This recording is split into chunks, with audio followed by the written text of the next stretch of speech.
விஜய் பவருக்கு வந்தா எல்லாமே நடந்துரும் அப்படின்னா 8 கோடி மக்களுக்கு வேலையே இல்லைல்ல. சொசைட்டில நல்ல மாற்றங்கள் நடக்கணும்னா நம்ம தமிழ் சமூகம் தான் அந்த மாற்றங்களை கொண்டு வரணும். அதுக்கு நீங்க மக்களை தயார் பண்ணணும்.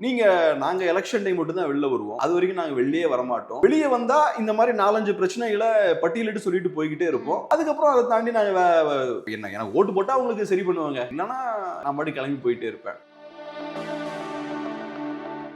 அவர் புதுசா வந்தவர், அவர்னால இப்ப திமுகவை தாக்கு பிடிக்க முடியும். திமுகவையும் தாக்கு பிடிக்கணும், அதிமுகவையும் தாக்கு பிடிக்கணும், பாஜகவையும் தாக்கு பிடிக்கணும், என்டிகேவையும் தாக்கு பிடிக்கணும். இவங்களால அதெல்லாம் டீல் பண்ண முடியாது. சோ எல்லாரும் சேர்ந்து அவங்கள பார்த்து சிரிக்கும் போது, கேலி பண்ணும்போது இப்ப தெரியுது நமக்கு எல்லாரையும் டீல் பண்ண முடியாது. அதனால நம்ம திரும்பவும் போக்கஸை திமுகன்னு செட் பண்ணிடுவோம், அதிமுகவை டச் பண்ண வேண்டாம்ன்ற இடத்துக்கு வந்திருக்காங்க. ஏன்னா இப்ப ரீசெண்டா நடக்கிற டிபேட்ஸ் எல்லாம் பார்க்கும்போது டிவிகே ஆட்களை ஏறக்குறைய ரொம்ப சீரியஸாவே யாரும் எடுக்கல. அவங்கலாம்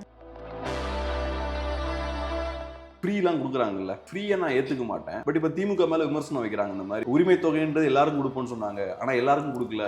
எல்லாருக்கும் எப்படி கொடுக்க முடியும்? சிலவங்க கோடீஸ்வரங்களா இருப்பாங்க, அவங்களாம் கொடுக்க முடியாதுல்ல. கோர்ஸ் என்ன பொறுத்தளவுல இந்த இலவசம்ன்ற கான்செப்டே தப்பு, நீங்க உரிமை தொகை கொடுக்கறதும் தப்பு. எந்த அரசியல்வாதியாவது அதிகாரத்துக்கு வந்ததுக்கு அப்புறம் அவங்க சொன்னதெல்லாம் செஞ்சிருக்காங்க? எந்த அரசியல்வாதியும் செஞ்சது கிடையாது. அதிமுகவும் செஞ்சதில்லை, திமுகவும் செஞ்சதில்லை, காங்கிரஸும் செஞ்சதில்லை. எந்த அரசியல்வாதியும் செய்யவும் மாட்டார். ஆமா, குரங்கு கையில துப்பாக்கி கொடுத்த கதை தான் ஆகும். இவங்க கிட்ட எல்லாம் ஆட்சி போச்சுன்னா யாராலையும் காப்பாற்ற முடியாது. இவங்கனால ஒரு மீட்டிங்கை கூட ஒழுங்கா நடத்த முடியல. கரூர்ல 41 பேர் இறந்திருக்காங்க. இப்ப கடைசியா நடந்த மீட்டிங்லயும் பார்த்தோம்னா ஒரு ஹாஸ்பிட்டல் அட்மிட் ஆயிருக்காரு. This video is presented by BMC. Desktop and laptops for your office at wholesale price. All in one place. FT Politics நேயர்களுக்கு வணக்கம். இன்னைக்கு நம்ம கூட ஊடகவியலாளர் கேப்ரியல் சார் இருக்காரு, அவர் கூட பேசுவோம். வணக்கம் சார். வணக்கம். எப்படி இருக்கீங்க சார்? நல்லா இருக்கேன், நீங்க எப்படி இருக்கீங்க? ரொம்ப நல்லா இருக்கேன் சார். சார், நேற்று தஞ்சாவூர்ல விஜய் அவர்களோட ஸ்பீச் வந்துட்டு இப்போ எல்லாரும் பேசிட்டு இருக்காங்க. ஃபர்ஸ்ட் அவர் வந்துட்டு எதை பத்தி பேச மாட்டாங்க அப்படின்னு சொல்லியிருந்தாங்க. நேற்று விவசாயிகள் பத்தி, விவசாயத்தை பத்தி பேசியிருந்தாரு. அதை எப்படி பாக்குறீங்க சார்? இந்த லாஸ்ட் அவர் பேசின சில ஸ்பீச்சோட ஒப்பிடும்போது நேத்து பேசினது கொஞ்சம் பெட்டரா இருந்துன்னு சொல்லலாம். எந்த வகையில முக்கியமா பெட்டரா இருக்குன்னு நான் சொல்றேன்னா, போன தடவை பேசினார்ல, தஞ்சாவூருக்கு முன்னாடி அவர் பேசினார்ல, அதெல்லாம் பார்க்கும்போது ரொம்ப அரகண்டா பேசியிருந்தாரு. விஜய் இஸ் தமிழ்நாடு, தமிழ்நாடு இஸ் விஜய்னு பேசினதா இருக்கலாம். அப்புறம் நம்மளை கேலி பண்றாங்க, பரியாசம் பண்றாங்க. அதாவது அவர் பிரச்சனையே தான் அவர் பேசிட்டு இருந்தாராங்க. அதுக்கப்புறம் நான் பெரிய ரொம்ப ஸ்ட்ராங்கான ஆள். அப்புறம் அங்க கூடியிருந்த தாவேகாக்காரங்களை, அவரோட ரசிகர்களை குஷிப்படுத்தும் விதமா சில விஷயங்கள் பேசினார். ஆனா தஞ்சாவூர்ல பேசும்போது அதை கொஞ்சம் கம்மி பண்ணிட்டாரு, கொஞ்சம் ஹம்பிளா இருந்தார். குறிப்பா ஸ்டார்ட் பண்ணும்போதே விஜய் டிவிக்கேன்னா நான் சொன்னதுக்கான காரணம் என்னன்னா, தமிழ்நாட்டு மக்களோட ரெப்ரசன்டேட்டிவா நான் அதை சொன்னேன் அப்படின்ற மாதிரி ஒரு தெளிவை கொடுக்குறாரு. அதுக்கப்புறம் இஷ்யூஸை நிறைய பேசுறாரு. ஸோ இதுக்கு முன்னாடிலாம் பார்த்தோம்னா அந்த மக்களை குஷிப்படுத்துறதுக்காக எதையாவது பேசுவார், பஞ்ச் பேசுறது, ஸ்டாலின் சார் அப்படின்ற மாதிரி பேசுறது. இப்போ கொஞ்சம் காம் டவுன் ஆகி லோ டோன்ல கொஞ்சம் விஷயங்களை பேசணும் அப்படின்ற இடத்துக்கு விஜய் அவர்கள் வரார். ஆனா இப்ப இஷ்யூஸ் நல்லா பேசினாரான்னு கேட்டீங்கன்னா அது பெரிய புதுமையான விஷயங்கள்லாம் பேசல, ரொம்ப பேசிக்கான விஷயங்கள் தான். மீனவர் பிரச்சனையை அவரு பேசுறாரு, விவசாயிகள் பிரச்சனையை அவர் பேசுறாரு. இன்னொரு ஜென்மம் இருந்தா நான் விவசாயியா பிறக்க விருப்பப்படுறேன்றாரு. இப்ப அது ஒன்றும் பெரிய விஷயம் கிடையாது. இப்ப இந்த ஜென்மத்திலேயே கூட நீங்க நினைச்சீங்கன்னா விவசாயி ஆயிரலாம். அதுக்கு இன்னொரு ஜென்மம்லாம் வெயிட் பண்ண வேண்டிய அவசியம் இல்லை. கொஞ்சம் தியாகம் மட்டும் நீங்க பண்ண வேண்டியிருக்கும். பட் எனிவே அதை அவரு பேசுறாரு. ஸோ இந்த மாதிரி ஏதோ ஒரு கொஞ்சம் விஷயமா பேச முயற்சி பண்றார். ஆனா இதுல சிக்கல் என்னன்னா, இப்ப நீங்க ஒரு இஷ்யூ எடுத்து பேசுறீங்க. இப்ப நிறைய விஜய் ரசிகர்லாம் கோவப்படுறது என்னன்னா, எங்க தலைவர் ஒன்றும் பண்ணாம இருந்தா ஒன்றும் பண்ணாம இருக்காருன்றீங்க, வந்து பேசுனா இதெல்லாம் சும்மா அவர் சரியா ஒன்றும் பேசல அப்படின்ற மாதிரி சொல்றீங்க. இப்ப என்னதான் பண்ணணும் அவர் அப்படின்ற மாதிரி கேட்கறாங்க. இப்ப சிக்கல் என்னன்னா, நீங்க கரெக்டா எலெக்ஷனுக்கு முன்னாடி வரீங்க. வரும்போது என்ன பண்றீங்க, விவசாயிகளுக்கு பிரச்சனை இருக்குங்க, அப்புறம் அதே மாதிரி வேற வேற சில பிரச்சனைகள் இருக்கு, மீனவர்களுக்கு பிரச்சனை இருக்கு, இந்த பிரச்சனை அந்த பிரச்சனை, நிறைய பிரச்சனைகளை பட்டியலிடுறீங்க. அந்த பிரச்சனையை நீங்க தெளிவா விரிவா பேசுறீங்களான்னா இல்ல. அப்புறம் அந்த பிரச்சனைகளுக்கான தீர்வு என்னன்னு கேட்டா நான் தான் தீர்வு, நான் பவருக்கு வந்தா எல்லாத்தையுமே சரி பண்ணிடுவேன், நான் எல்லாத்துக்குமான நிவாரணம் நான் தான் அப்படின்ற இடத்துக்கு இருக்கீங்க. ஒரு பொலிட்டீஷியன் அரசியல் அப்படி அணுகக்கூடாது. ஒரு பொலிட்டீஷியன் அரசியல் எப்படி அணுகணும்னா, ஒரு பிரச்சனை இருக்குன்னா முதல்ல அந்த பிரச்சனையை டீட்டெயில்டா நீங்க அதை நீங்க அண்டர்ஸ்டாண்ட் பண்ணணும், மக்களுக்கு அண்டர்ஸ்டாண்ட் பண்ண வைக்கணும், மக்களை வெளியே கூட்டிட்டு வரணும், அந்த பிரச்சனைக்கு தீர்வு காண்றதுக்கு அவங்கள வெளியே கொண்டு வரணும். அதுக்கப்புறம் மக்களோட சேர்ந்து நீங்க அந்த பிரச்சனைக்கு தீர்வு காணணும். இப்ப ஜல்லிக்கட்டு பிரச்சனை வந்தது, அதான பண்ணோம். ஃபர்ஸ்ட் என்ன பண்றோம், மக்களுக்கு அந்த விஷயத்தை கொண்டு போறோம், மக்களுக்கு ஒரு புரிதல் ஏற்படுது, மக்கள் எல்லாம் வெளியே வராங்க, வந்ததுக்கு அப்புறம் ஒரு மாற்றம் ஏற்படுது. அதுதான் நீங்க பண்ணணும். விஜய் பவருக்கு வந்தா எல்லாமே நடந்துரும் அப்படின்னா 8 கோடி மக்களுக்கு வேலையே இல்லைல்ல. ஸோ சொசைட்டில நல்ல மாற்றங்கள் நடக்கணும்னா நம்ம தமிழ் சமூகம் தான் அந்த மாற்றங்களை கொண்டு வரணும். அதுக்கு நீங்க மக்களை தயார் பண்ணணும். நீங்க நாங்க எலெக்ஷன் டைம் மட்டும் தான் வெளில வருவோம், அது வரைக்கும் நாங்க வெளியே வரமாட்டோம், வெளியே வந்தா இந்த மாதிரி 4-5 பிரச்சனைகளை பட்டியலிட்டு சொல்லிட்டு போய்கிட்டே இருப்போம். அதுக்கப்புறம் அதை தாண்டி நாங்கள் என்ன எனக்கு ஓட்டு போட்டால் அவங்களுக்கு சரி பண்ணுவாங்க, இல்லைன்னா நான் பாட்டி கிளம்பி போயிட்டே இருப்பேன். இப்போ ஹிந்தி எதிர்ப்புலாம் அப்படி தானே. அதனால ஏற்படக்கூடிய பாதிப்பு என்ன, தமிழ் மொழிக்கு என்ன ஆகும், ஒரு மொழி ஒரு மக்களுக்கு எவ்வளோ அவசியம். ஸோ அப்போ மொழியை பாதுகாக்க வேண்டிய தேவை இருக்கு. அதனால எல்லாரையும் நம்ம ஒன்று சேர்ப்போம். இல்லைங்க நீங்கள் எனக்கு ஓட்டு போட்டு நான் அதிகாரத்தை கொண்டு தான் அதெல்லாம் பண்ணுவேன், இல்லைனா வெளிலலாம் வரமாட்டேன் அப்படின்னா அது என்ன அர்த்தம்? ஸோ இந்த அப்ரோச் இருக்குல்ல, விஜய் அரசியலை இப்படி அணுகக்கூடிய விதம் இருக்குல்ல, அங்கே தான் சிக்கல் இருக்கு. ஸோ அவர் ரைட்டு.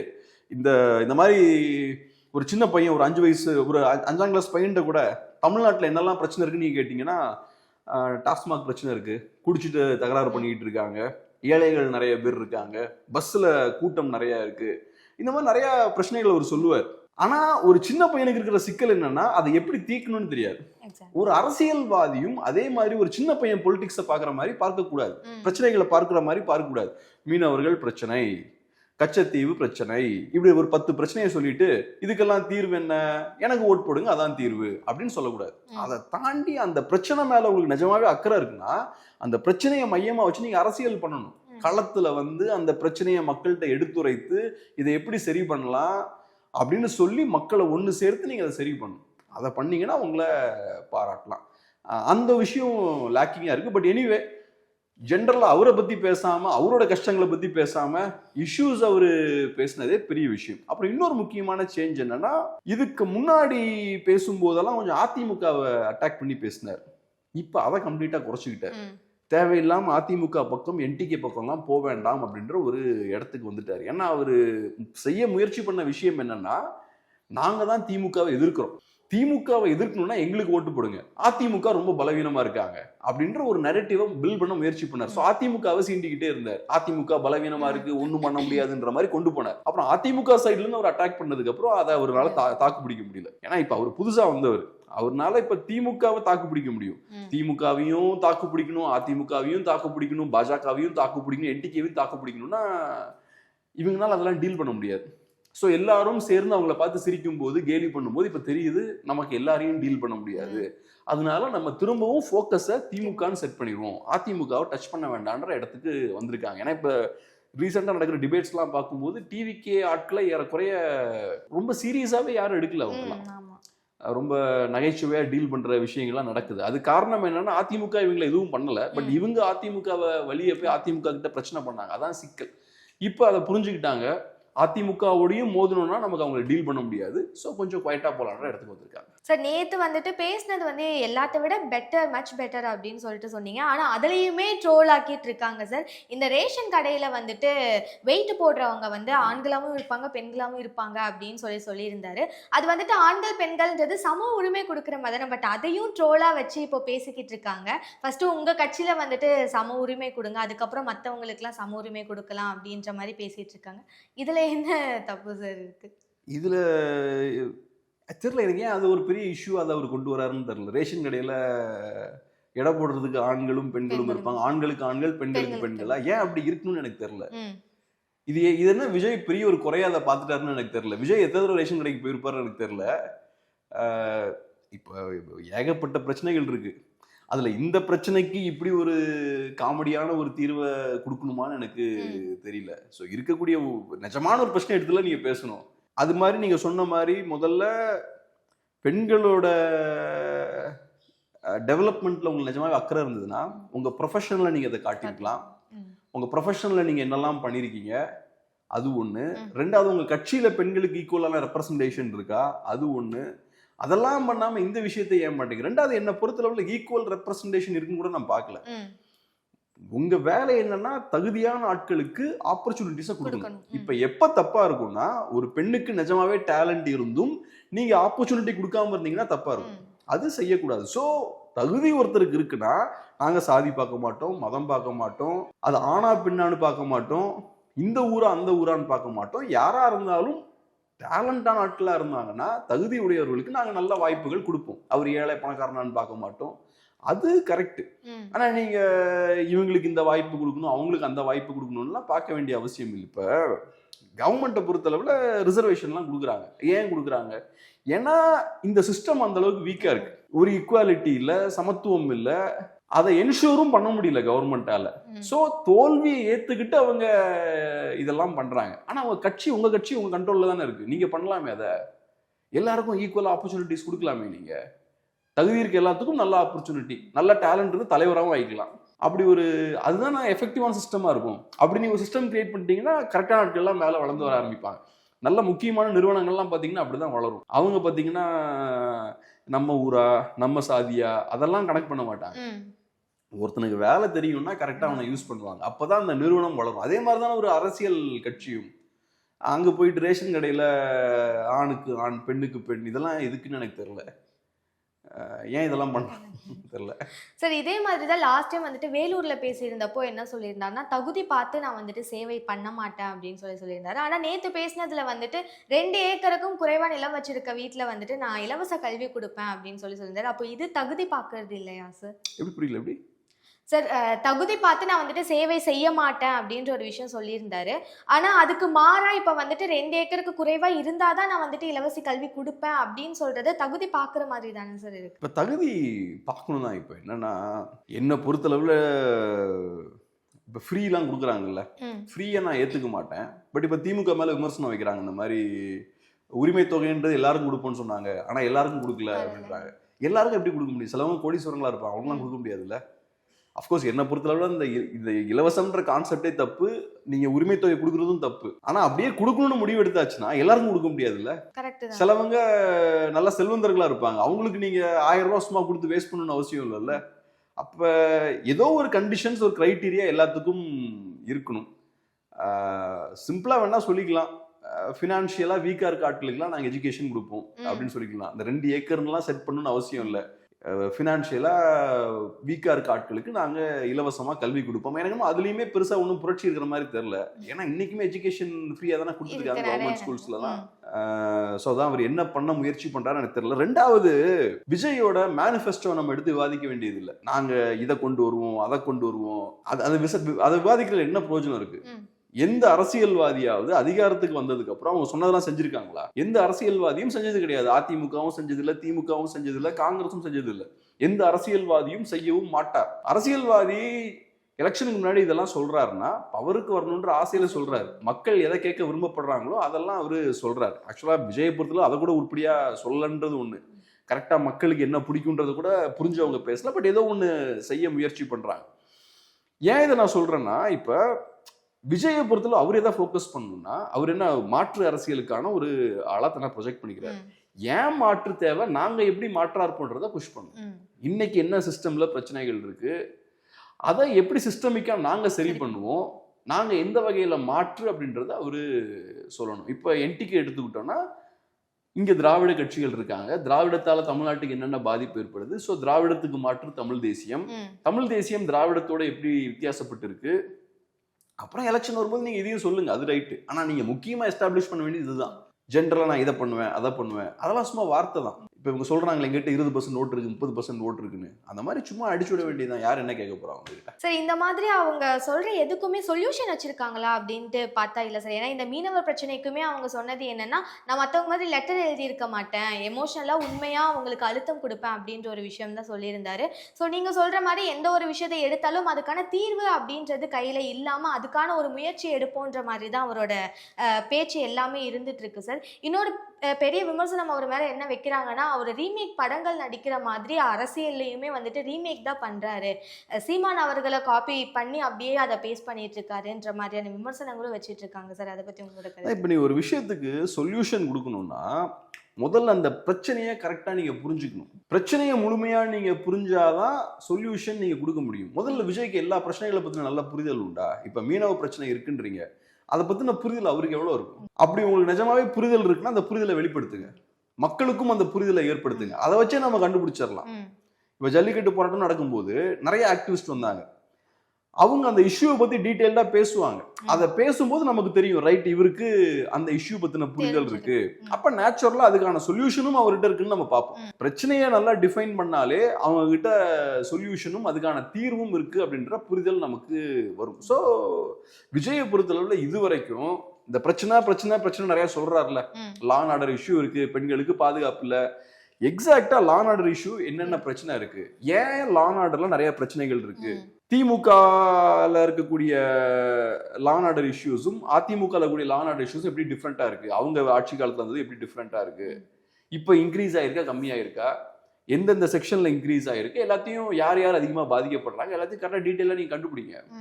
கண்டுபிடிச்சு நீங்க பேசுனீங்கனாலே உங்க மேல எங்களுக்கு நம்பிக்கை வந்துடும். ரைட் இவருக்கு இவ்வளவு டீட்டெயிலான அண்டர்ஸ்டாண்டிங் இருக்கு, ஸோ இதுக்கான தீர்வு என்னன்றதும் அவருக்கு தெரியுன்ற மாதிரி பார்க்கலாம். ஸோ இவங்களை பொறுத்தளவுல சும்மா ஒரு 4-5 எக்ஸ்பர்ட்ஸை கூட்டு உட்கார வச்சு அவங்க இந்த மாதிரி மேனிஃபெஸ்டோலாம் எழுதி கொடுப்பாங்க.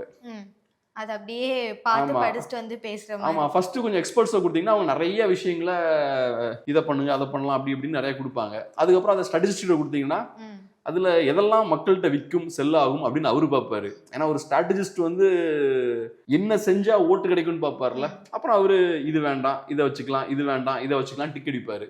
டிக் அடிச்சு அதை விஜய்கிட்ட கொடுப்பாரு. அப்புறம் விஜய் அதை படிப்பாரு.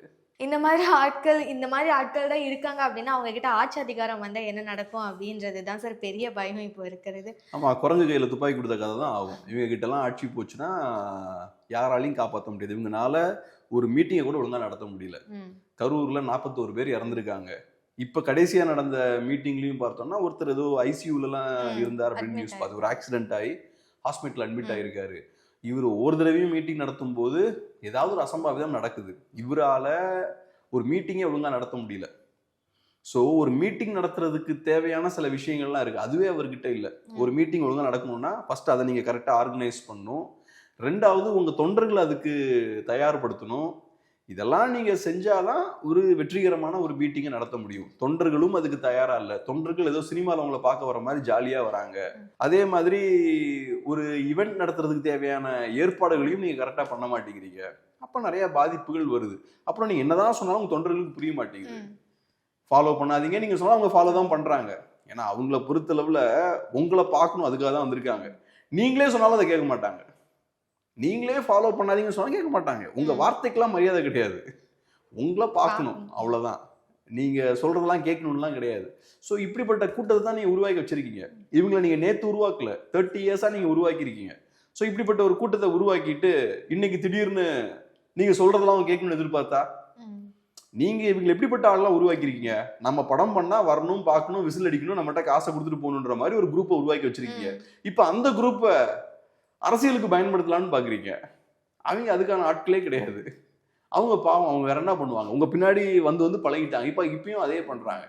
ஆனா இங்க அரசியலுக்கு அது பண்ணும்போது பெரிய பாதிப்புகள் அது ஏற்படுத்துது. இவங்க கிட்ட அதிகாரத்தை கொடுத்தா என்ன ஆகும்? ஒரு புரிதல் இல்லாத ஒரு குரூப் கிட்ட அதிகாரத்தை கொடுத்தா என்ன ஆகும்? சார் கூட்டணி பத்தி அடுத்து பேசிட்டு இருக்காங்க சார். எல்லா இடங்களையும் கூட்டணி யார் கூட யார் அமையும் அப்படின்றத பேசிட்டு இருந்தாங்க. டிவிகே கூட காங்கிரஸ் கூட்டணிக்கு வருவாங்க, 40 சீட்டு கொடுக்க போறோன்ற மாதிரிலாம் சொல்லிட்டு இருந்தாங்க. ஆனா இப்போ டிஎம்கே 28 பிளஸ் ஒரு எம்பி சீட்டுன்ட்டு காங்கிரஸை மொத்தமா லாக் பண்ணிட்டாங்க சார். ஸோ அதை பத்தி சொல்லுங்க.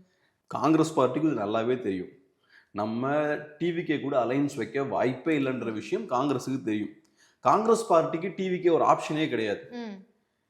ஏன்னா காங்கிரஸ் பார்ட்டியை பொறுத்தளவு ஒரு பழம்பெரும் கட்சி, அதிகப்படியா அதிகாரத்தை ருசிச்ச ஒரு கட்சி. அதிகாரம்னா என்னன்னு அவங்களுக்கு தெரியும். அதிகாரத்தை நல்லா என்ஜாய் பண்ண ஒரு கட்சி. அந்த கட்சியோட எண்ணம் என்னவா இருக்கும்னா நம்ம முடிஞ்ச அளவுக்கு எப்படி அதிகாரத்தை பெறலாம் அப்படின்றதான் அவங்களோட எண்ணமா இருக்கும். ஸோ தமிழ்நாட்டில் திமுகவோட போனாங்கன்னா குறைந்தபட்சம் 25 சீட்டு அவங்களுக்கு கிடைக்கும். இல்லைன்னா இப்ப கொடுத்த மாதிரி 22 சீட் அவங்களுக்கு கிடைக்கும். தாவேக்காவோட போனா என்ன கிடைக்கும்? அவங்களுக்கு 100 சீட் கூட கிடைக்கும். ஆனா வின்னிங் சீட்ஸா இருக்காது. 0 சீட் தான் நீங்க ஜெயிப்பீங்க, எல்லா சீட்லயும் தோத்துருவீங்க. தாவேக்காவுக்கு ஒண்ணு இவங்க சொல்ற மாதிரி இது 20-30% ஓட்டு எல்லாம் கிடையாது. அப்படி 20-30% ஓட்டு இருக்குன்னா இந்நேரத்துக்கு எல்லா கட்சியும் தாவேக்காவோட போய் சேர்ந்திருப்பாங்க. சோ அதனால தாவேக்காவோட போனா நமக்கு ஒரு பிரயோஜனமும் இல்லைன்னு காங்கிரஸ் பார்ட்டிக்கு தெரியும். பட் இருந்தாலும் காங்கிரஸ் பார்ட்டி தாவேக்காவை யூஸ் பண்ணிக்கிட்டாங்க. சோ ரைட்டு, நீங்க எங்களுக்கு கொடுக்கலன்னா நாங்க அந்த பக்கம் போவோம் அப்படின்ற ஒரு லெவரேஜா தாவேக்காவை யூஸ் பண்ணாங்க. அதை தாண்டி காங்கிரஸ் பார்ட்டிக்கு தெரியும் அவங்க பிராக்டிக்கலான ஆட்கள். அப்புறம் பாக்குறாங்க ரைட். அது போக காங்கிரஸுக்கு இன்னொரு சிக்கல் என்னன்னா, திமுக கூட்டணி தோக்குதுன்னா காங்கிரஸ் பார்ட்டி வெளியே வந்தாச்சுன்னா கண்டிப்பா திமுக தோத்துரும். திமுக அப்படி தோக்குறாங்கன்னா அடுத்த அது winning party யாருன்றது அதிமுகவுக்கும் பாஜகவுக்கும் நல்லது. அதனால காங்கிரஸுக்கு ஒரு பிரயோஜனமும் கிடையாது திமுக தோக்குறதால, திமுகவுக்கும் ஒரு பிரயோஜனமும் கிடையாது, பாஜகவுக்கு நல்லது, காங்கிரஸுக்கும் நல்லது. அத காங்கிரஸ் பார்ட்டி எதுக்கு விரும்பணும்? காங்கிரஸ் பார்ட்டியை பொறுத்தளவுல பாஜகவை எல்லா இடத்துலையுமே பலவீனப்படுத்தணும் தான் யோசிப்பாங்க. ஸோ பாஜகவுக்கு வளர்வதற்கு ஏற்ற மாதிரியான ஒரு வாய்ப்பை அவங்க ஏற்படுத்தி கொடுக்க மாட்டாங்க. அதனால ஃபர்ஸ்ட்லயே இது எதிர்பார்த்தது தான். காங்கிரஸ் பார்ட்டி 100% தாவேகா கிட்ட போக மாட்டாங்க. அதை நான் தொடர்ச்சியாக சொல்லிக்கிட்டே தான் இருந்தேன். ஏன்னா அது ஒரு ஆப்ஷனே அவங்களுக்கு கிடையாது. அதில் அவங்களுக்கு லாபம்னு எதுவும் கிடையாது. அரசியல்வாதி இப்படி தான் பார்ப்பாங்க. Option A, option B. Option A choose பண்ணால் எனக்கு என்ன லாபம், ஆப்ஷன் பி சூஸ் பண்ணால் எனக்கு எது லாபம், ரெண்டில் எதை சூஸ் பண்ணால் எனக்கு லாபம் அதிகமாக இருக்கோ அதான் சூஸ் பண்ணுவாங்க. இப்போ சில நேரங்களில் கன்ஃபியூஷனாக இருக்கும். ஆப்ஷன் ஏ சூஸ் பண்ணால் எனக்கு 20 சீட்டு, ஆப்ஷன் பியை சூஸ் பண்ணால் 18. 20க்கும் 18க்கும் பெரிய ஒன்றும் வித்தியாசம் இல்லை, 2 சீட் தானே அப்படின்னு முடிவெடுக்கலாம். ஆனால் இங்கே விஜயை சூஸ் பண்ணால் 0 சீட்ஸு, காங்கிரஸை சூஸ் பண்ணால் திமுகவை சூஸ் பண்ணால் 15லேருந்து 20 சீட் ஜெயிக்கலாம். அப்போ இது கண்ணை மூடிட்டு திமுக தான் இவங்க இப்போ சூஸ் பண்ணுவாங்க. எதுக்கு தாவேகா பக்கம் இவங்க போகணும்? அதனால எங்கே வந்து சேரணுமோ அங்கே வந்து சேர்ந்துட்டாங்க. தாவேகா இங்கே தான் வந்து நிற்பாங்கன்னு தெரியும் ஸ்டார்டிங்லேயே. ஸோ அவங்களுக்கு கூட்டணிலாம் இருக்க போகிறது கிடையாது. மேபி ஏதாவது பேச்சுக்கு சிறிய கட்சிகளை வேணால் சேர்த்துக்கலாம். பார்ப்போம் சார். அவ்வளோதான், ரொம்ப நாள்லாம் இல்லை, இன்னும் ஒரு மாதம் தான். என்ன ஆகும், இன்னும் சிறிய கட்சி கொஞ்சம் பேர் இருக்காங்கல்ல, யார் எங்கே போய் நேராங்கன்னு பார்ப்போம் சார். ரொம்ப நன்றி சார், நிறைய தகவல். நன்றி.